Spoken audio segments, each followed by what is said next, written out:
저희는 계속해서 변화와 성장을 위한 로드맵이라는 큰 주제를 가지고 매주 시리즈로 하나님의 말씀을 함께 나누고 있습니다. 특별히 변화와 성장을 위한 삶에는 늘 평탄한 길만 있다. 이 어떤 하나님의 말씀을 쫓아가면 아무런 굴곡도 없고 막힘도 없고 평안만 있다라고 생각하는 것은 사실 잘못된 거죠. 오늘은 때로는 의지를 가지고 살고 비전을 따라 살고 하나님의 말씀에 순종하며 살아간다 할지라도 우리의 삶에 자주 찾아오는 실패, 그 앞에서 우리가 어떻게 하나님의 말씀으로 그 난관들을 극복해 나가야 될지를 좀 함께 살펴보고자 합니다. 캐롤 드웩이라고 하는 사람이 있습니다. 교수님인데 스탠포드대 대학 교수님입니다. 이 교수님은 사람을 태도에 따라서 어떤 일이 닥쳤을 때 어떻게 태도를 취하느냐, 그 태도에 따라서 두 부류의 사람으로 나눕니다. 한 부류의 사람은 고정 마인드를 가지고 있는 사람이고 또 한 부류의 사람은 성장 마인드를 가지고 있는 사람이라고 얘기를 합니다. 이 두 부류의 사람으로 나누는 것은 이 두 부류의 사람으로 규격화시켜서 너는 성장 마인드, 너는 고정 마인드라고 평가하고자 하는 것이 아니라 우리가 많은 사람들이 고정 마인드 속에 갇혀 있는데 여기를 탈피해서 성장 마인드로 가야 된다. 여기에 대해서 말하는 목적으로 이 두 가지 부류의 사람을 얘기를 합니다. 심지어는 이 캐롤 드웩은 뭐라 그러냐면 성격, 우리는 대체로 성격은 안 변한다 이렇게 믿고 있잖아요. 근데 사실 잘못된 겁니다. 기질이 안 변하고 성격은 변해요. 성격과 같이 일반적으로 생각할 때 선천적이어서 결코 변할지 않을 것 같은 것들, 이런 것들도 태도, 마음의 태도에 따라서 얼마든지 변할 수 있다. 여기에 대해서 말하고 싶어 하고, 그렇기 때문에 우리는 성장 마인드를 가지고 삶을 변화시켜 나가는 사람이 되어야 된다. 이런 얘기를 하고 있는 교수님입니다.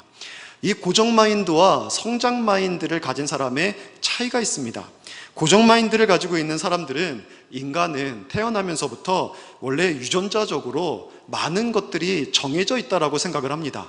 IQ도 정해져 있고 그리고 사람에게 각자 재능도 다 정해져 있어서 자기가 그것을 스스로 극복해 보고자 해도 사실 이것이 아무리 노력해도 한계가 있다는 겁니다. 어느 정도는 변화할 수 있고 성장할 수 있지만 어느 선에 이르르면 더 이상 그것을 극복해낼 수 없는 지점에 이른다라고 믿는 사람들이 고정 마인드를 가지고 있는 사람들입니다. 반면에 성장 마인드를 가지고 있는 사람은 그렇지 않다. 필요한 시간 그리고 필요한 노력을 투자하면 무엇이든지 더 좋게 나아지게 만들 수 있다. 그런 마음을 가지고 향상시킬 수 있다라고 믿는 사람들이 성장 마인드를 가지고 있는 사람들입니다. 이 두 사람은 삶의 자세가 다릅니다. 이 고정 마인드를 가지고 있는 사람은요, 운명론자입니다. 어느 순간 안 되는 일을 딱 만나게 되면 안 되는구나, 여기까지구나, 나는 원래 이렇게 살 사람이었구나 라고 믿어버리는 거예요. 근데 성장 마인드를 가지고 있는 사람들은 성장론, 개척론을 가집니다. 안 되면 해보자, 하면 되지. 이거 얼마든지 내가 극복만 하면 훨씬 더 좋은 발전을 이룰 수 있는데 왜 내가 여기서 멈춰? 그리고 오히려 이런 사람들은 아주 피가 끓는 거죠. 도전 좋아, 내가 한번 해보자, 이런 마음으로 임하게 되는 겁니다. 그러니까 삶의 자세가 달라요. 이 두 사람의 차이가 더욱더 극명하게 드러나는 것은 한계에 부딪혔을 때입니다. 그러니까 실패라는 것을 그들이 맞닥뜨렸을 때입니다. 실패를 대하게 되면 실패의 순간에 이 고정 마인드를 가지고 있는 사람은 이것 봐, 난 역시 부족해, 난 안 돼 라고 받아들이고 체념을 해버립니다. 그런데 성장 마인드를 가지고 있는 사람은 이건 과정일 뿐이야, 얼마든지 이 과정을 극복하면은, 이 관문을 넘으면은 내가 원하는 목적을 이룰 수 있어. 그러면 이 관문을 어떻게 극복해 볼까? 이런 마음으로 그 문제를 대처해 나간다는 겁니다. 내 뜻대로 되는 게 없어도, 인생의 큰 벽을 만나도 결코 포기하지 않습니다. 쉽게 포기하지 않습니다. 안젤라 데이비스라고 하는 사람이 있는데 이 성장 마인드를 잘 보여주는 말을 했습니다. 흑인의 방 운동가였는데 이런 말을 했어요. 벽을 밀면 문이 되고 벽을 눕히면 다리가 된다. 이미지가 떠오르십니까? 단단한 벽인데 이걸 밀면 문이 되고 확 눕혀버리면 다리가 된다는 겁니다. 인간은 누구나 살아가면서 실패와 맞닥뜨릴 때가 있는데, 그때 우리가 성장 마인드를 가진 사람으로 태도를 바꾸어 도전한다면 더 발전적인 삶을 살아갈 수 있습니다. 보통 고정 마인드는 사람이 아니라 동물에게서 흔히 발견되는 태도입니다. 동물들은 보면은 자기가 경험한 테두리에 갇혀서 그것을 극복해내려고 하는 노력을 어느 때가 되면은 안 합니다.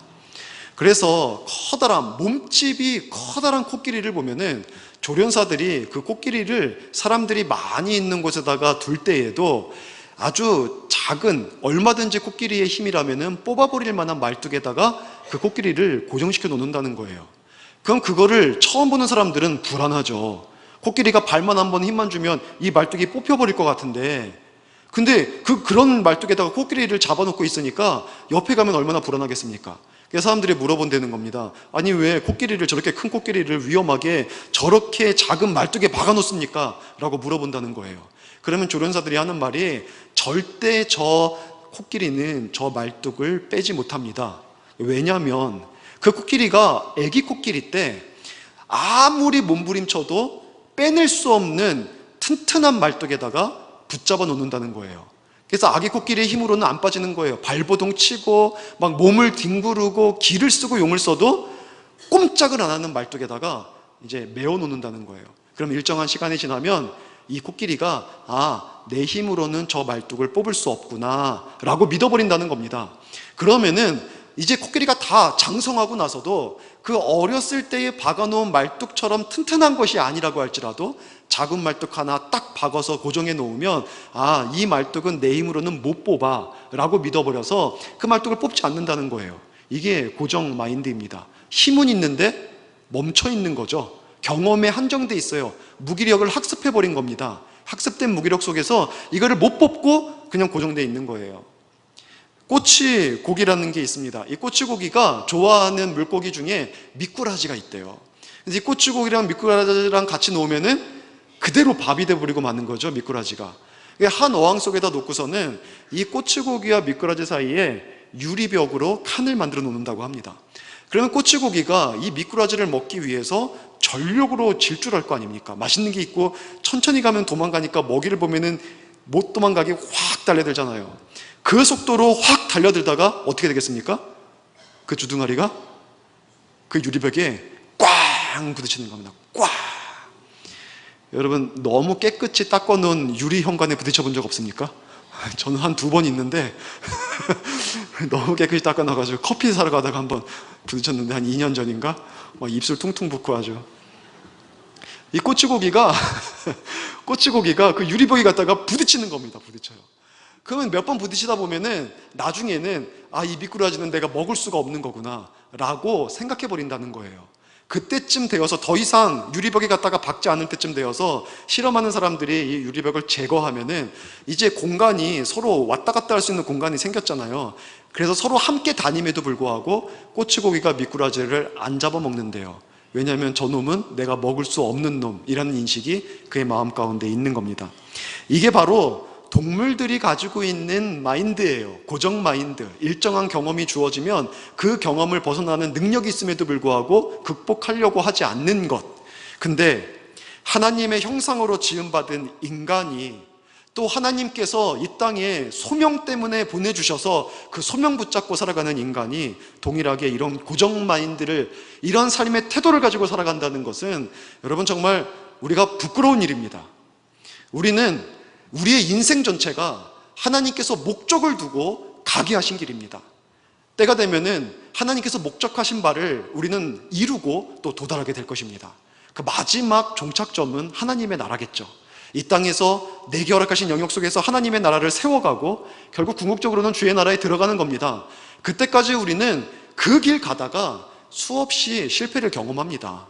각자의 삶의 영역 속에서, 부르신 영역 속에서 살아가다가 안 되는 일들을 만나요. 근데 그러한 것 속에서 고정 마인드를 가지고 동물들처럼 나는 안 되는구나 라고 멈춰 있으면 안 됩니다.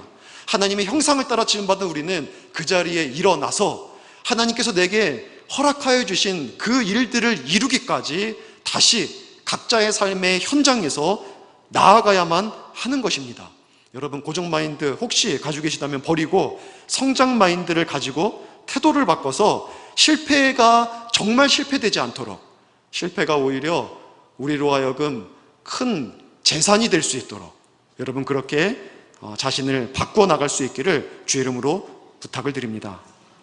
첫 번째 함께 나눌 내용은요, 큰 첫 번째, 실패로 결과가 아니라 과정이 되게 해야 합니다. 우리는 실패가 결과가 아니라 우리들의 삶의 어느 지점에 과정이 되어서 이 나이테 알죠? 이 나무에 이게 더울 때는 잘 자라다가 추울 때 속도가 줄면서 좀 진하게 되는 흔적이 남잖아요. 그런 것들이 그래서 견고하게 만드는, 우리의 삶을 견고하게 만드는 흔적이 되게 할 수 있습니다. 인간은 항상 과정 속을 살아가는 존재입니다. 그리고 그 속에서는 될 때도 있지만 안 될 때도 있습니다. 실패를 경험할 때가 있습니다. 하지만 실패라는 것도요, 과정의 일부분입니다. 실패를 보면은, 사전적인 정의를 보면은 이렇게 내리고 있어요. 원하는 대로 결과를 얻지 못하거나 뜻하는 대로 되지 않는 그르침, 이것을 가지고 실패라고 얘기를 합니다. 이 일은 살아가면서 자주 발생하는 일입니다. 여러분, 우리가 원하는 대로 다 됩니까? 안 되죠. 뜻하는 바가 다 이루어집니까? 그르칠 때도 많이 있죠. 참 많이 있습니다. 나는 부모님한테 칭찬, 어렸을 때의 기억이죠. 부모님께 칭찬 듣고 싶어서 열심히 청소를 하는데 물건을 깨트려요. 그러면 부모님은 깨끗이 청소한 거 가지고서는 뭐라고 하는 건 하나도, 칭찬 하나도 없으면서 깨트린 거 가지고 기껏해 한 2,000원, 3,000원 할 텐데 그거 가지고 그렇게 야단을 칩니다. 그래서 나는 잘하려고 했는데. 그러니까 우리는 잘하려고 한다고 다 잘 되는 게 아니거든요. 의지를 가지고 열심히 노력한다고 해서 모든 일이 좋은 결과를 맺는 게 아니에요. 안 될 때가 있어요. 그러나 그게 끝입니까? 결코 끝이 아니에요. 그럴 때 우리는 포기하지 말고 마음의 태도를 새롭게 해서 될 때까지 하면 됩니다. 하면 돼요. 그러면 그냥 과정일 뿐이에요. 진짜 실패가 되는 순간은 내가 포기했을 때입니다. 포기하지 않는 한 실패는 결코 실패가 되지 않습니다. 오히려 실패는 우리들의 삶의 과정이 될 뿐이죠. 오늘 본문에 보면은요, 아이성 전투에서 이스라엘 백성들이 패배를 하고 다시 하나님께서 그 아이성에 나아가서 전쟁하라 라고 명령하시는 그 내용이 담겨 있습니다. 이전에 그러니까 한 번 이스라엘 백성은요, 아이성 전투에서 패배한 거죠. 실패했습니다. 그러나 하나님은 그 자리에서 멈추게 하지 않습니다. 왜요? 거기서 멈추면 안 돼요. 이스라엘 백성들에게 주신 사명은 가나안 땅을 다 정복하는 겁니다. 아이성은 겨우 두 번째 관문이에요. 근데 이 두 번째 관문에서 주저앉아 있으면 가나안 땅을 어떻게 정복합니까? 하나님이 여러분에게 주신 삶이 얼마나 하나님이 아름다운 목적, 보배로운 목적을 가지고 계신데 여러분 그 길을 걸어가다가 왜 한 번 실패했다고 거기서 주저앉아 버립니까? 우리가 나아가서 하나님께서 주신 누려야 될 축복이 얼마나 많이 있는데, 그러니까 하나님은 주저앉아 있는 이스라엘을 다시 일으키시는 겁니다. 나가라 이거죠. 그래서 결코 이 아이성 전투의 첫 번째 패배가 이들의 완전한 패배가 되지 않았던 것은 이들이 오히려 가나안 전쟁을 이루어 나가는 데 있어서 굉장히 의미 있는 상징적인 하나의 사건이 될 수 있었던 것은 그들이 실패에 멈춰 있지 않고 그 실패를 극복해서 새 일을 이루어냈기 때문입니다. 사실 이 아이성 전투는요, 이길 수밖에 없는 전쟁이었습니다. 왜냐하면 인원, 병력 차이가 어마어마해요. 이스라엘 백성은요, 거의 300만 정도의 인원을 가지고 있었습니다. 근데 아이성 사람들은요 12,000명이에요. 아이성을 1로 환산을 하면 이스라엘 백성은요 300입니다. 그러니까 한 사람당 300명하고 싸우는 거예요. 이게 싸움이 됩니까? 전혀 싸움이 안 되죠. 이거는 너무 전력차가 커도 너무 많이 큰 전력차라서 이스라엘 백성들이 이길 수밖에 없는 전쟁이에요. 그럼에도 불구하고 이스라엘 백성들은요, 첫 번째 전쟁에서요, 이겼어요, 졌어요? 졌지요. 이 싸움을 이길 수가 없었던 겁니다. 근데 그 순간에 이스라엘 백성들은요, 주저앉았습니다. 패배감에 사로잡혔습니다. 겨우 12,000명이라는 벽에 부딪혀서 300만 명이 꼼짝할 수 없는 상황에 처하게 된 겁니다. 가나안 전체와의 전쟁은 아주 물 건너간 것 같은 그런 모습이 되어버린 겁니다. 이들의 마음엔 이거죠. 우린 안 돼. 여기서 끝이야. 이제 더 나아갈 수가 없어. 완전히 그들은 고정 마인드를 가지고 삶의 태도예요, 이게. 고정 마인드의 태도를 가지고 그 자리에 멈춰져 있었던 겁니다. 한 번 무기력을 학습했을 뿐인데 이 한 번 무기력을 학습한 것 때문에 그들은 좀처럼 앞으로 나아갈 수밖에 없는 그런 상황이었다는 거예요. 근데 이건 하나님의 뜻이 아니죠. 하나님은 아까도 말했지만 가나안 땅을 다 주고 싶으신데 여기서 멈춰 있을 일이 아니거든요. 그러니까 하나님은 이스라엘 백성으로 하여금 다시 일어서라고 하는 겁니다. 여러분의 인생에 있어서도 마찬가지입니다. 하나님은 여러분이 어떤 실패 자리에 앉아있다 할지라도 그 자리에 그대로 주저앉아 있는 것을 기뻐하지 않습니다. 일어서기를 원하세요. 왜 우리가 하나님이 내게 허락하신 그 삶의 자리에서 멈춰 있습니까? 왜 주저앉아 있습니까? 왜 포기하고 있습니까? 그것이 정말 의로운 것이고 하나님이 내게 주신 소명의 자리고 그거를 통하여서 나의 삶 가운데 계획들을 가지고 계신다면 거기서 주저앉아 있지 마세요. 우리 학생들은 고3은 없을 테니까 지금 있습니까? 혹시 정시서 떨어지면 재수하면 되는 거예요. 그죠? 재수서 떨어지면 삼수하면 되는 겁니다. 부모님이 더 이상 안 대준다 그러면 아르바이트 하면서 사수하면 됩니다. 그래도 원하는 대로 내가 갈 때까지 하면 되죠. 그래도 내 IQ가 딸려서 이게 고정 마인드예요. 하면 왜 안 됩니까? 하면 왜 안 돼요? 됩니다. 돼요. 됩니다. 진짜 돼요. 여러분 믿으시기 바랍니다. 믿음 가지고 나가시는 길에 하나님이 은혜를 더해 주실 줄로 믿습니다. 자, 그럼 큰 두 번째로, 그러면 우리가 실패를 딛고 원하는 결과를 얻기 위해서는 어떻게 해야 될지 그 부분들에 대해서 좀 살펴보고자 합니다. 여기에는 세 가지의 이제 방법이 있는데, 성경이 보여주고 있는 세 가지의 방법이 있는데 그 세 가지의 방법을 하나하나 살펴보도록 하겠습니다. 그 첫 번째 방법은 뭐냐면 실패했을 때 반드시 실패를 통해서 배워라 라는 겁니다.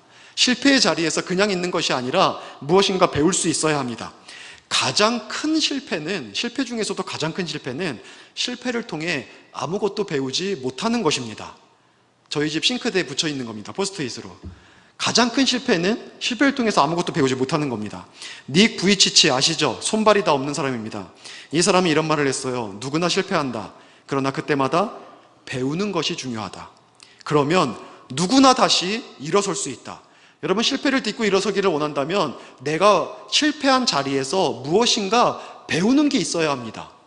왜 실패했는지, 어떻게 극복해야 되는지, 이런 것들에 대해서 교훈을 얻어야 그 다음에 똑같은 실수를 반복하지 않는 겁니다. 그래서 이 가장 교훈을 얻을 때, 우리가 무엇인가 정보를 얻고 지식을 얻을 때 제일 좋은 방법은 항상 질문입니다. 그러니까 가만히 무조건 암기하려고 하지 말고 질문하려고 해야 합니다. 그래서 가장 좋은 교육은 토론이에요. 질문을 통해서 내가 뭔가를 지식을 습득해가는 거. 그래서 우리가 실패 현장에 있을 때 여러분 스스로 던져야 되는 질문이 두 가지가 있습니다. 첫 번째 질문은 뭐냐면 왜 이렇게 되었냐라는 겁니다. 왜 내가 실패했을까? 여기에 대한 정확한 분석이 있어야 합니다. 같은 실수를 반복하는 사람을 보면은요, 그 사람은 자기가 왜 실수했는지에 대해서 정확한 분석을 하지 않았기 때문입니다. 그냥 탓만 하는 거죠. 제대로 된 분석이 없이 다시 여력이 생기면 또 도전하고 또 실패하는 겁니다. 그러면은 효과가 없어요. 내가 무엇이 부족한지, 내가 왜 안 됐는지, 이런 장애가 뭔지, 이런 것들에 대한 정확한 분석이 이루어져야 하는 것입니다. 근데 이러한 분석할 때에도 주의해야 되는 게 있는데, 우리는 이렇게 분석할 때 자꾸만 그 원인을 나 바깥에서 찾으려고 합니다. 그러니까 다른 사람 때문에 내가 안 됐다는 거예요. 그러니까 남편이 직장에서 뭐가 안 돼서 왔으면서도 아내한테 짜증을 내는 거예요. 당신 때문이야 막 이러면서. 아내는 왜 나 때문이지? 내가 뭘 잘못했지? 잘 모르겠는데 그냥 승질만 내는 거예요. 당신이 오늘 아침에 인상 쓰고 있었으니까 내가 그 인상 쓰고 회사에 나가서 일하는데 일이 되겠어? 그러니까 일이 안 돼가지고서는 내가 중요한 걸 맡았는데 망쳤잖아. 뭐 이래 버린단 말이죠. 여러분, 이런 말 한 번도 안 들어봤습니까? 전 이런 말 하는 걸 많이 봤는데 뭐 이런 얘기들을 하는 거예요.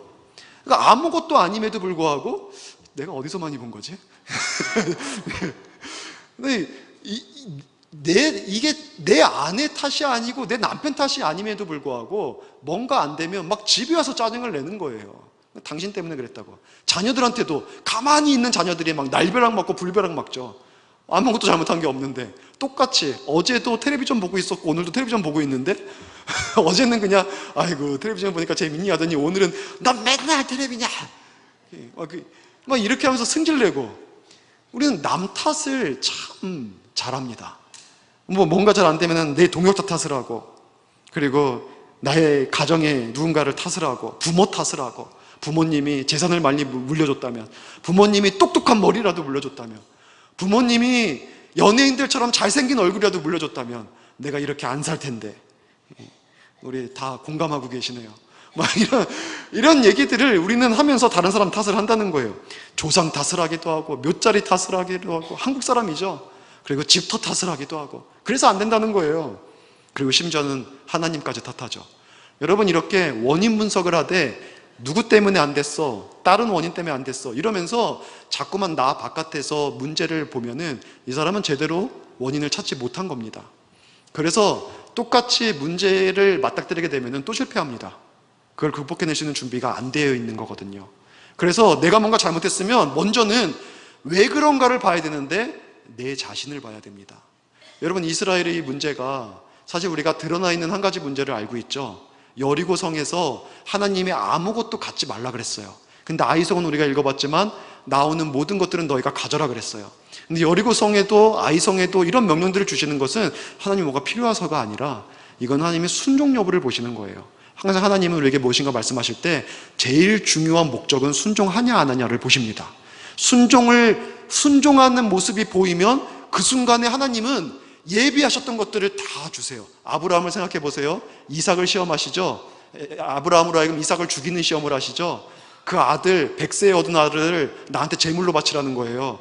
근데 진짜 죽이려고 한 것입니까? 절대 그렇지 않죠. 아브라함이 순종하나 안 하나 그거 보시는 거죠. 다급하게 막잖아요. 아브라함아 내 손을 거두라고. 그렇게 바로 막아버리잖아요. 하나님께서 우리들에게 보시는 것은 순종입니다. 그러니까 여리고성에는 다 그냥 놔둬라. 절대 가져가지 마라. 아이성에는 다 가져가라. 순종 보시는 거거든요. 근데 누가 잘못했습니까? 아간이라고 한 사람이 잘못했죠. 우리가 알고 있는 겁니다. 근데 이 아간의 범죄만이 아니에요. 이스라엘 백성들은 먼저 뭘 발견했어야 되냐면 자신들의 문제를 발견했어야 했습니다. 이들의 문제는 교만이라는 커다란 문제를 가지고 있었습니다. 사실 아간의 문제만을 가지고는 아이성 전투는 안 일어났어요. 근데 이들이 교만했기 때문에 하나님께서 아이성에 올라가서 싸우라는 명령도 안 주셨는데 이들이 하나님 앞에 하나님 우리가 아이성에 올라가서 싸울까요? 라고 물어보지도 않고 그냥 전쟁터로 간 겁니다. 하나님은 이 여호수아 5장에 보면은 여호와의 군대 장관을 통하여서 이 칼을 뽑아든 것이 언어적 아이러니거든요. 행동이지만 벌발 아이러니입니다. 그래서 이걸 통해서 하시고자 하는 말씀이 있는데 나중에 또 나누도록 하겠습니다. 이거를 통하여서 이스라엘 백성들로 하여금 절대적으로 하나님께 순종해라 라는 이 메시지를 주신 거예요. 그래서 여리고성 같은 경우에는 하나님이 말씀하신 대로 돌기만 했습니다. 여리고성을 일주일 동안 한 번씩 돌다가 마지막 날에 7바퀴를 돌고 나팔을 불고 막 소리를 질렀어요. 그러니까 피 한 방울 손에 안 묻히고 여리고성이 다 무너져 버렸죠. 자, 그 순간에 이 사람들은요 더 이상 하나님에 대해서 물어볼 생각을 안 하는 겁니다. 자기 손으로는 전쟁에서 싸워서 이긴 것이 아님에도 불구하고 아이성을 보면서 얕잡아 보기 시작했어요. 그래서 하나님의 뜻도 묻지 않고 가라고 한 명령도 없었는데 그냥 올라간 겁니다. 그리고 나서 전쟁을 치렀는데 패배했죠. 게다가 이 이스라엘 백성들의 교만이 얼마나 하늘을 찔렀냐면 이들은 12,000명과 싸우기 위해서 성 안에 있는 사람들 12,000명과 싸우기 위해서 성 밖에 노출되어 있는 환경이잖아요. 몇 명의 군사가 올라갔냐면 3,000명이 올라갔습니다. 12,000명과 싸우려고 3,000이 올라갔어요. 그러니까는 정말 그 속에 교만이 있는 거죠. 아무것도 아니야. 우리는 이렇게 큰 여리고가 성벽을 보면은 지금 고고학자들이 얘기하는 게 성벽 위로 전차도 다닐 수 있을 정도로 폭이 넓고 튼튼했다 그래요. 그러니까 돌을 얼마나 크게 쌓았는지 모르는 이게 안 깨지게 쌓은 거예요. 근데 그거를 너무 쉽게 이겼거든요. 그러니까 아이성이 성으로 보이겠습니까? 거기 있는 사람들이 이 대적으로 보이겠습니까? 이게 우습게 본 거예요. 3,000명이 올라갔죠. 그러다가 그만 패배하고 맙니다. 어떤 분이 책에 이런 글을 썼더라고요. 이런 경우는 산삼으로 깍두기 만들어 먹어도 패배한다. 이건 이길 수가 없다는 거예요. 도저히 이길 수가 없는. 근데 이 이스라엘 백성들의 전체의 문제였어요. 이거는 한 사람의 문제가 아니라 나의 문제였죠. 나의 문제. 우리도 마찬가지입니다. 우리의 삶에 문제가 생겼을 때 우리에게 있는 아간을 먼저 보기에 앞서서 나를 봐야 돼요. 나를. 내가 어떤 문제가 있는지, 내가 준비하지 못했고, 내가 게을렀고, 내가 교만했고, 내가 분석하지 않았고, 내가 때를 너무 늦췄거나 아니면 너무 조급했고, 이런 것들을 봐야 됩니다. 열정이 없었고 변수를 대비하지 못했던 그런 나의 모습을 봐야지 다른 사람 탓하면서 괜히 엉뚱한 데다가 성질을 낼 필요가 전혀 없다는 겁니다. 우리는 내 자신 속에서 문제를 봐야 돼요. 그리고 더불어서 봐야 되는 게 뭐냐면, 나를 보는 것과 더불어서 봐야 되는 게 뭐냐면, 혹시 나의 실패가 죄의 문제는 아닌가, 이거를 점검해야 됩니다. 왜냐하면 우리 이 땅에 들어온 모든 이 실패라는 것들은 결국 죄로 말미암아 이 땅에 들어온 고통 가운데 하나거든요. 어떤 일이 될 때, 일에 대해서 지난주에 살펴봤듯이 열심히 땅을 갈아도 엉겅퀴와 가시덤불이 나오는 거예요. 그게 실패잖아요. 그런 실패를 경험하는 것이 바로 죄의 결과이기 때문에 우리는 어떤 식으로든지 실패는 죄와 연결되어 있어서 실패의 자리에서 겸손하게 하나님 앞에 무릎을 꿇고 나의 죄를 들여다보고, 직접 연결되는 죄가 있다면 회개해야 되고, 내가 부정직하게 한 게 있거나 남을 속인 게 있거나 아니면 너무 욕심낸 것이 있거나 이런 것들이 있다면 이런 걸 회개해야죠. 그리고 거짓되게 행한 것, 이런 것 다 회개해야죠. 근데 설사 직접적으로 실패와 연결되는 죄가 발견되지 않았다고 할지라도 우리는 내 자신의 연약함과 죄성을 주님 앞에 기도하면서 하나님, 나를 도와주셔야 합니다. 나는 죄 많은 인간이라서 작은 일조차도 주님의 도움 없이는 해낼 수 없습니다. 이런 겸손 가지고 주님 앞에 나아가는 그런 신앙이 있어야 합니다. 이스라엘 백성들을 보세요. 이들은 죄 때문에 실패한 겁니다. 결국 이들은요, 교만했습니다. 교만이라는 것도 죄죠. 그리고 아까도 말했지만 아간이 가지고 있는 탐욕이라는 죄, 그 탐욕 속에서 도둑질하게 되니까 이것이 하나님의 말씀에 불순종한 결과가 되었고, 이로 말미암아서 하나님은 아이성과의 전투에서 패배를 안겨주게 되었다는 겁니다. 여호수아 7장 11절에 보면 하나님이 이 말씀을 명확히 말씀하십니다. 이스라엘이 범죄하여 내가 그들에게 명령한 나의 언약을 어겼으며, 또한 그들이 온전히 바친 물건을 가져가고 도둑질하여 속이고 그것을 그들의 물건 가운데 두었느니라. 언약을 어겼다까지는 그들이 하나님의 말씀대로 불순종한 얘기들을 다룹니다. 그리고 나서는 아간이 도적질한 물건, 이 사건을 뒤이어서 다루고 있는 겁니다. 죄 때문이에요. 죄 때문에. 여러분, 혹시 실패 자리에 있다면 나 자신을 먼저 돌아보고, 두 번째는 내 속에 있는 죄성을 들여다보시기 바랍니다. 우리의 이 죄와 허물이 영적 생활에 정말 악영향을 끼치고, 그것이 영적인 악영향이 우리의 삶도 무너뜨리는 근본적인 이유가 되어버리고 맙니다. 그래서 우리는 반드시 돌아봐야 돼요. 사단은요, 우리를 넘어뜨리려고 할 때 먼저 우리를 유혹하고 작은 것 속에서 우리의 마음을 빼앗아 버리는데, 그로 말미암아 죄를 짓게 많은 거죠. 우리가 그렇게 사단의 유혹에 죄를 짓기 시작하면 이 죄는 우리들에게 있어서 굉장히 중요한 삶의 문제까지도 깨트리는 이유로 나아가게 되어 있습니다. 사단은 우리들의 약점을 봐요. 우리들의 약점을 보고, 우리들의 약점, 개개인마다 약점이 다르잖아요. 그 속에서 우리를 넘어뜨리기 위해서 아주 간교한 괴계를 가지고 우리들에게 옵니다. 쉽게 대적하여 이기기가 정말 어려워요. 여러분, 아담과 하와를 생각해 보세요. 보통 여성들은 귀로 듣고 눈으로 보는 것에 약합니다.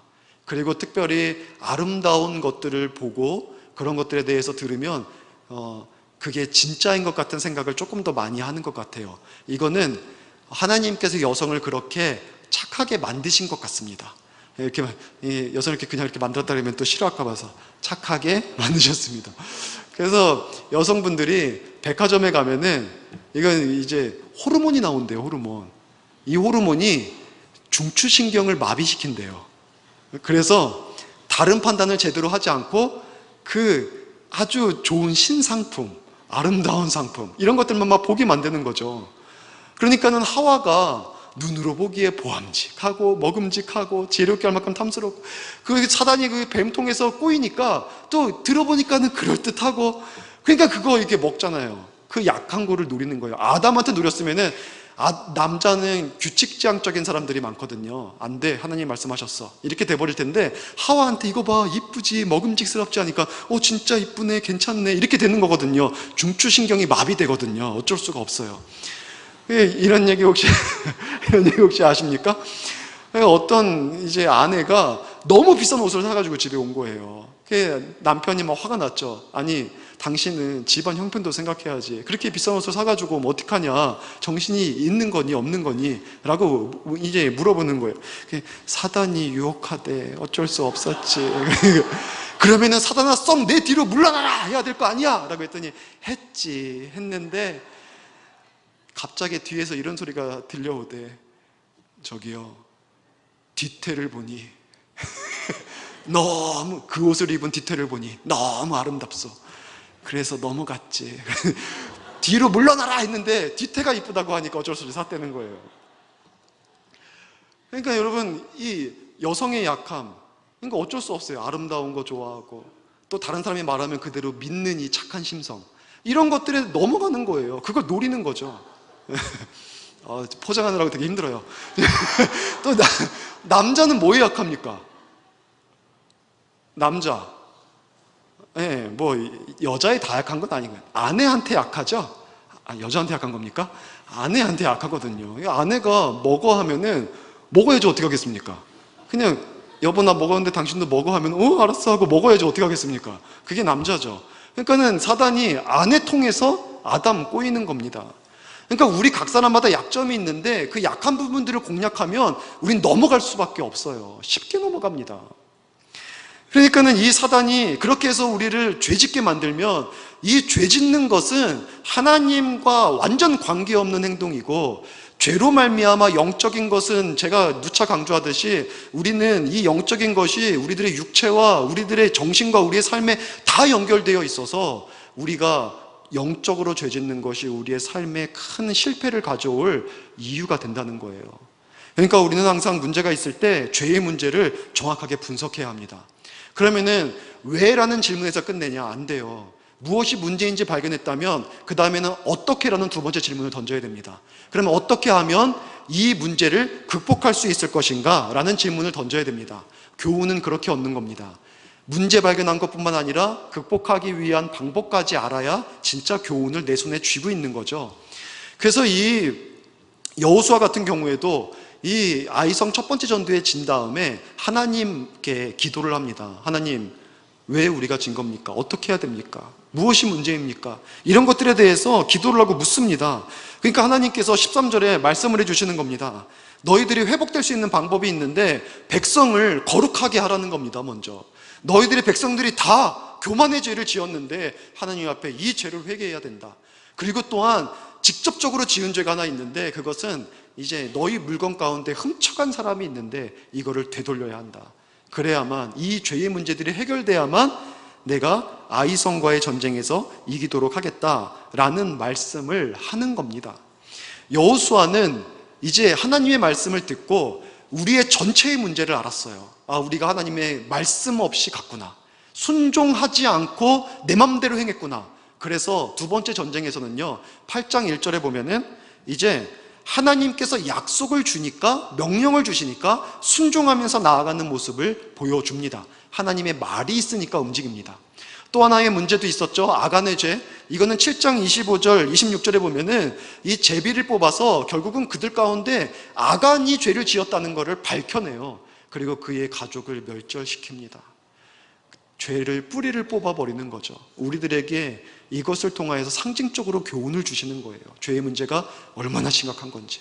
특별히 여러분, 성경을 보면은 새 시대를 열어갈 때 첫 번째 죄의 사건은 하나님이 이 무서운 징계를 내림으로써 본을 보여버립니다. 그러니까는 초대교회 때도 아나니아 삽비라가 하나님 앞에서 이 밭을 판 돈을 숨겼다가 그들이 죽죠. 참 희한합니다. 새 시대를 열어가는 첫 번째 죄와 관련된 사건에서는 하나님은 그거를 그냥 두지 않으세요. 그런 걸 통하여서 그 당시의 사람들에게도 너희들 절대 내 말에 불순종하면 안 된다. 그리고 우리들한테도 이 사건들이 얼마나 의미 있는 사건들인지를 보여주고 있는 거예요.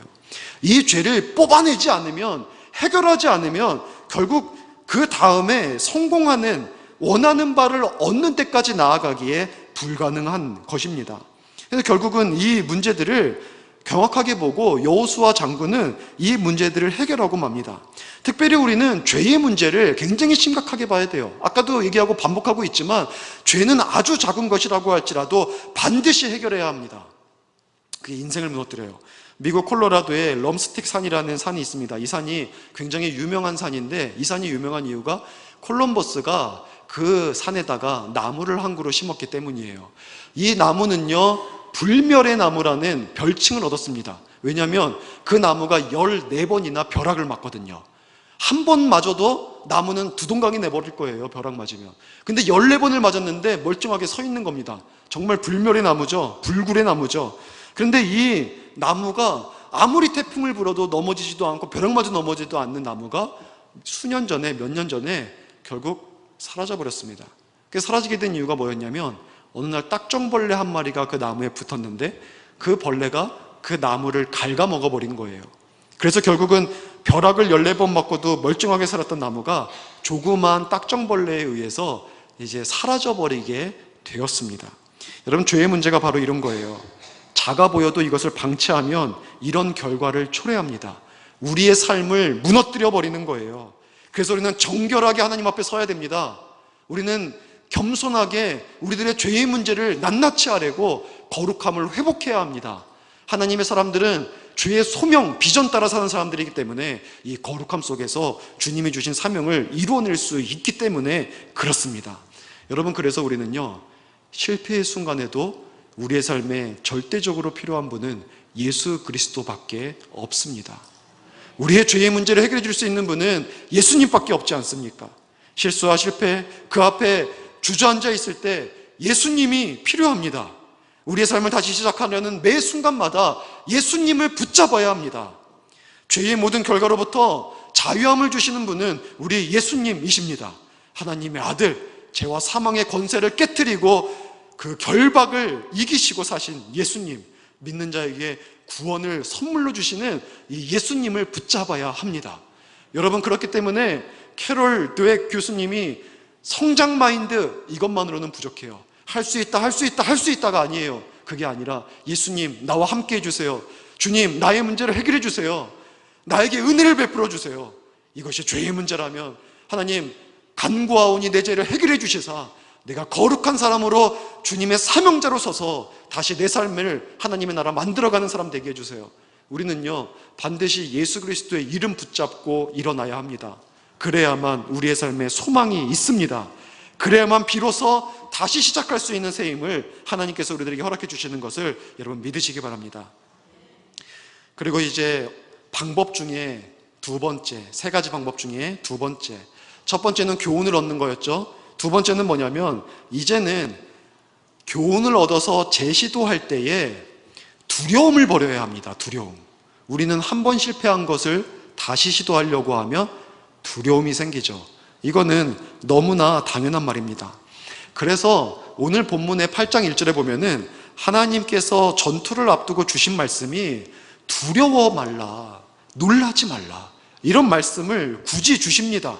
왜냐하면 이스라엘 백성들은요, 하나님 말씀 순종하면서 나아가면서도 그 마음 가운데 여전히 두려움이 있었거든요. 그래서 하나님이 이 문제를 다루시는 겁니다. 인간은요, 실패를 경험하지 않아도 어떤 중요한 일을 할 때에는요, 두려움이 생깁니다. 반복해서 해온 일이라고 할지라도 걱정이나 두려움이 생기기 마련이에요. 그러니 한번 크게 실패한 일을 다시 하려고 할 때에 우리 속에 있는 두려움이 얼마나 크겠습니까? 그것이 얼마나 배가 되겠습니까? 그래서 무엇인가를 다시 시작할 때 우리 안에 있는 가장 큰 내적인 적이 뭐냐면 두려움이라는 겁니다. 이 두려움이 얼마나 무서운 거냐면, 수치로 환산해서 생각을 해보면 100에서 1을 빼면은 뭐가 돼야 합니까? 99가 되어야 해요. 근데 100에서, 우리의 삶이 100이라고 할 때 거기에서 1만 빠질 뿐인데 만약에 두려움이라는 요소가 거기 개입되잖아요. 그러면 우리는 0이 돼버리고 맙니다. 100에서 1은 99가 아니라 100에서 1은 0이 돼요. 그래서 도전 못하고 있는 거예요. 첫 번째 아이성 전투에서 이스라엘 백성들이 몇 명이나 죽었을 것 같습니까? 3,000명이 올라갔거든요. 거기서 도대체 얼마나 죽었길래 이들이 두려움에 사로잡혀서 이렇게 절망 가운데 놓여 있는 것 같습니까? 성경을 보면은 7장 5절에 보면은요, 몇 명이라고 나와 있는데, 보세요. 36명이라고 나와 있어요. 36명. 많이 죽은 게 아니에요. 36명 죽었습니다. 근데 이스라엘 백성들은요, 300만 명 되는 사람들이 36명 죽으니까 우리는 이제 다 죽었다. 여러분, 이러고 있는 거예요. 왜요? 두려움 때문에. 두려움이 100에서 1을 뺐는데 0을 만들어 버린 것입니다. 두려워할 때 가장 큰 문제는 뭐냐면, 이 두려움이 실제 현실이 될 수 있다는 것이, 이게 가장 큰 문제입니다. 두려움은요, 감정의 문제가 아니라 실제 현실에 그것이 나타나게 하는, 실제하게 하는 문제가 됩니다. 잠언서 10장 24절에 보면 이런 말씀이 있어요. 악인에게는 그의 두려워하는 것이 임하거니와 의인은 그 원하는 것이 이루어진다라는 말이 있어요. 사람들이 어떤 일을 앞두고 있으면 마음속에 두 가지 마음이 생겨요. 하나는 원하는 게 있고요, 하나는 두려워하는 게 있는 거예요. 소원이 있고 두려움이 있는 것입니다. 그리고 둘 중에 하나는 반드시 이루어집니다. 둘 중에 하나는 반드시 이루어져요.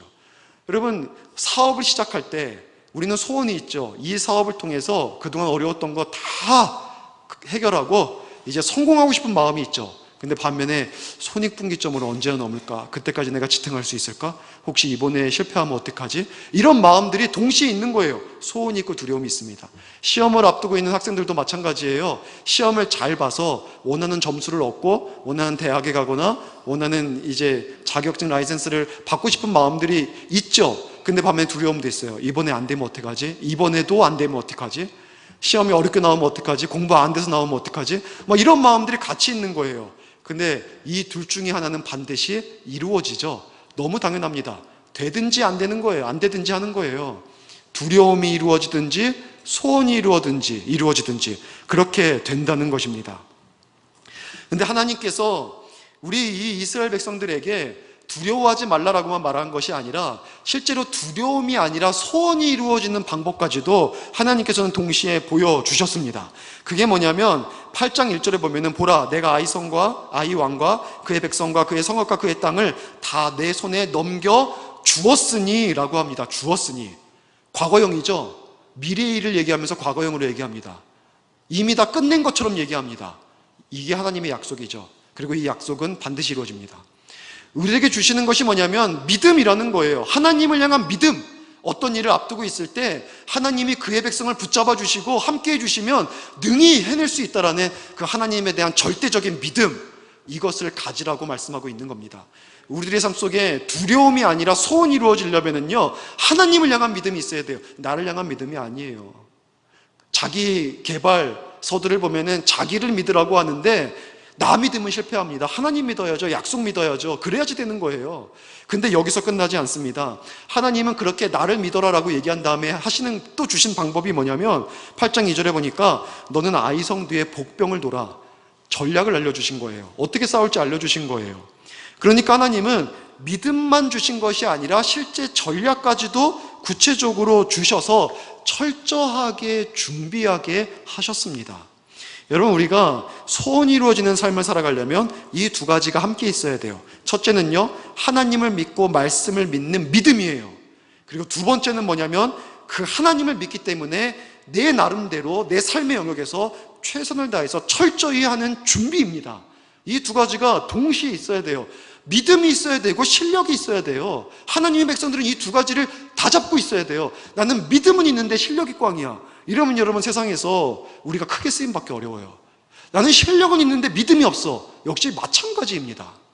교회 자매들이, 결혼을 안 한 자매들이 너 왜 아직도 시집 안 가냐? 라고 얘기할 때 제가 이런 얘기를 한번 들은 적이 있습니다. 한 자매가 이런 얘기를 하더라고요. 목사님, 교회 남자 청년들을 보면 신앙이 정말 좋은데 실력이 없어요. 근데 바깥에 남자들을 보면은 실력 좋은 사람은 많은데 신앙이 없어요. 그래서 고민이 돼요. 신앙 좋은 남자랑 살면 육이 고생할 것 같고, 실력 좋은 남자랑 살면 영이 고생할 것 같은데, 그러다 보니까 나 아직 시집을 못 가고 있습니다. 이런 얘기를 하더라고요. 이 두 가지를 다 갖춰야 돼요. 우리 교회에 있는 청년들, 뭐 여자는 안 그런가? 남자나 여자나 마찬가지죠. 신앙이 있어야 되고 실력이 있어야 돼요. 같이 있어야 돼요. 같이. 근데 이 얘기를 어떤 청년 자매한테 또 했더니 이런 얘기 하더라고요. 목사님, 그게 끝이 아니에요. 어떤 친구들은 보면은요, 교회에 신앙도 있고 실력도 있어요. 근데 못생겼어요. 그래서 안 된다는 거예요. 그래서 자기는 취직할 데가 없대요. 여러분, 우리 믿는 자들은요, 정말 좋은 신앙을 가지고 있어야 되고 더불어서 좋은 실력을 가지고 있어야 됩니다. 신앙과 실력 다 있어야 돼요. 야구를 잘 하는데 그 사람이 보니까는 교회도 다니는 사람, 이게 아니라 정말 신실한 하나님의 사람인데 그 사람이 야구도 하는 사람이 되어야 합니다. 사업가를, 기업인을 보는데 그 사람이 정말 세상이, 세계가 알아주는 기업인인데 보니까는 어디 교회를 다녀, 이런 사람이 아니라 정말 신실하게 신앙생활하는 사람인데 이 사람이 기업가인, 기업인인, 이런 사람이 되어야 합니다. 정치하는 사람인데 그 사람이 발제한 것은 정말 모두가 합리적이어서 인정하고 큰일 되는 사람인데 이 사람이 어떻게 보니까 어느 교회도 다녀, 이게 아니라 정말 그 사람은 교회 빼고는 말을 할 수 없는 사람인데 이 사람이 정치도 해야 되는 겁니다. 그래서 신앙이 정말 좋은 사람이 실력을 갖추고 세상 속에 나아가야 비로소 이 세상이 하나님의 나라로 변화될 수 있는 은혜를 누릴 수 있는 것입니다. 여러분, 두려움을 이기며 나아가기 위해선 신앙, 실력 붙잡으십시오. 이 두 개를 든든히 붙잡으면 어떤 두려움도 이기고 나아가서 능히 원하는 바를 이루는 삶을 살아갈 수 있습니다. 하나님은 세계를 열어주십니다. 마지막으로 원인을 알고 해결했죠. 교훈을 얻어서. 그 다음에 신앙과 실력으로 두려움을 이겼죠. 그 다음에 세 번째로 마지막으로 필요한 게 뭐냐면 전력을 다하는 겁니다. 전력을 다하는 거예요. 8장 1절에 보니까 하나님이 이렇게 말씀하세요. 군사를 다 거느리고 일어나 아이로 올라가라. 12,000명하고 싸우는데 300만 명을 다 끌고 올라가라는 거예요. 그래서 그 많은 숫자로 12,000명과 싸워서 이겨야 된다는 거예요. 전력을 다하라. 어차피 싸워서 이길 수 있다 할지라도 전력을 다해서 싸우라고 하나님께서 말씀하고 있는 것입니다. 그래서 실제 이스라엘 백성들은요, 이제는 하나님의 말씀에 그대로 순종해요. 그래서 8장의 15절, 21절, 24절에 보면은 그들이 얼마나 모든 인원들을 동원했는지를 일부러 반복해서 쓰고 있어요. 반복법은 강조거든요. 정말 하나님의 말씀대로 모두가 동원했다는 거죠. 모든 군대, 온 이스라엘이 싸운다라는 말을 일부러 강조하고 있어요. 아까는 3,000명 겨우 그거 가서 교만해서 싸우더니 이제는 얕보지 않아요. 300만 명이 다 함께 움직입니다. 이기죠. 왜 지겠습니까? 전력을 다하는데. 우리는 능히 이기는 일에 있어서도요, 전력을 다해야 돼요. 또 하나님께서는요, 3절에 이제 2절에 매복하라 그랬잖아요. 복병을 돌아 매복하라. 근데 여기에서 어떻게 순종을 하냐면 12,000명을 상대하는데 3절에 보니까 3만 명을 매복시킵니다. 매복만 3만 명이에요. 근데 여기서 끝내지 않아요. 12절에 보니까 5,000명을 또 매복시킵니다. 35,000명. 아이성에 있는 전체 인구의 3배가 매복한 병력만 3배예요. 그러니 얼마나 많은 인원입니까? 이 숫자들이 하나님께서 매복하라고 했을 뿐인데 철저히 준비해서 전력을 다하고 있는 거예요. 여호수아 장군은요, 전쟁을 시작할 때 단창을 들거든요. 근데 단창을 딱 드는데 18절에 보면은 가리키며 하나님의 명령을 선포하는데 전쟁이 끝날 때까지, 8장 26절에 보면은요, 전쟁이 끝날 때까지 진멸하여 바치기까지 여호수아가 단창을 잡아둔 손을 거두지 않았대요. 딱 든 손을 끝까지 내밀고 있는 거예요. 싸움이 멈출 때까지. 여호수아도요, 자기의 자리에서 전력을 다하는 거예요. 여러분, 우리가 두려움 없이 나아갈 때에도요, 내가 가지고 있는 전력을 다해야 원하는 걸 얻습니다. 원하는 거 얻어요. 할 거 다 하고 뺄 거 다 빼고 어떻게 내가 원하는 거를 얻으며 살아갈 수 있습니까? 그러면 실패는 반복될 뿐입니다. 능히 이길 수 있어도 전력을 다하는 게 지혜입니다. 이 자세가 정말 중요해요. 아무리 작아도 전력을 다하십시오. 내가 가진 것이 약하도 전력을 다하면 하나님이 그것이 능력이 되게 하십니다. 중요한 것은 얼마나 가졌냐가 아니에요. 전력을 다하는 거지. 모세를 보면은 지팡이 가지고 40년 이스라엘 백성들 가운데 어마어마한 기적들을 보입니다. 그의 손에 든 거는 보잘것없는 지팡이밖에 없었거든요. 하지만 그거 가지고 전력을 다할 때 하나님이 그 속에서 역사해 주시는데 바다도 가르죠. 바위를 깨뜨려서 강물을 내시죠. 메추라기도 보내주시죠. 하나님 놀라운 역사들을 베풀어 주시는 거예요. 여호수아는 단창이었죠. 오늘 싸움에서도 단창을 들고 있으니까 하나님이 승리 주시잖아요. 별것 아닌 것처럼 보여도. 다윗 보세요. 물맷돌, 돌멩이 가지고 동물 때려잡던 건데 이걸로 골리앗 가서 이깁니다. 내가 가진 거 작아도요, 그거 가지고 전력 다하면 하나님이 능력이 되게 하시는 겁니다. 중요한 것은 내가 얼마나 전력을 다해서 임하고 있느냐, 이게 중요한 겁니다. 주의 일 할 때도요, 전력을 다하십시오. 시간 내서 하지 말고, 시간 나니까 하지 말고, 여러분에게 주어진 사역, 삶, 주를 위해서 최선 다하십시오. 여러분의 직장에서, 사업장에서, 가정에서 전력을 다하십시오. 그러면 실패가 아니라 하나님의 뜻이 이루어지는 삶을 살아갈 수 있을 줄로 믿습니다. 이제 말씀을 마치겠습니다. 강호동이 이런 말을 했습니다. 실패라고 쓰고 경험이라고 읽어라. 명언이죠. 여러분, 우리가 이런 성장 마인드를 가지시기 바랍니다. 성공한 정치인, 방송인, 작가, 성공한 기업인, 교육자, 이런 사람들을 보면은요, 전부 다 실패에 대한 명언을 남기고 있어요. 왜 그들은 실패에 대해서 명언을 남겼을까요? 그들이 실패가 없는 사람이 아니라 수없이 실패를 만나고 극복해서 그 자리에 올라간 사람들인 거예요. 그러니까 그들은 실패를 볼 때 할 말이 많은 거예요. 그거 아무것도 아니다. 그거는 경험이고, 그거는 나이테가 되고, 결국 그것이 오늘의 너를 만드는 가장 결정적인 이유가 될 수도 있다. 거기에 주저앉아 있지 말고 일어서라. 여기에 대한 수많은 명언들을 우리에게 남기고 있습니다. 여러분, 일어나십시오. 원인 분석하고 해결하시고, 말씀 붙잡고 철저히 준비하시고, 전력을 다하면 실패의 순간이 성장을 위한, 변화를 위한 하나의 과정이 되게 해 주실 것입니다. 벽이 다가오면 낙심하지 말고 밀어서 문 만들고, 엎드러뜨려서 무너뜨려서 다리 만드십시오. 그래서 변화와 성장을 위한 삶을 살아갈 수 있는, 삶의 축복을 누릴 수 있는 저 여러분 될 수 있기를 주의 이름으로 간절히 축원합니다. 이 시간 같이 함께 기도하시겠습니다. 하나님 아버지, 주님께서 허락하신 삶을 살아가다 보면 여러 가지 어려움들을 만나고 때로 실패하고 넘어지는 순간들이 있습니다. 그러한 때마다 다시 일어나게 하여 주시옵소서. 실패가 정말 실패로 끝나는 것이 아니라 그 자리가 소망이 있는 자리가 되게 허락하여 주시옵소서. 하나님, 그 자리에서 우리의 죄의 문제를 돌아보고 내 자신의 연약함들을 돌아보아 교훈을 얻어서 하나님 그 문제를 극복해내게 허락하여 주시고, 하나님을 믿고 또한 최선을 다하여 준비하여서 하나님 두려움을 이겨내게 허락하여 주시고, 전력을 다함으로 말미암아 하나님께서 원하신 삶의 축복들을 우리 모두 다 누려가게 하여 주시옵소서.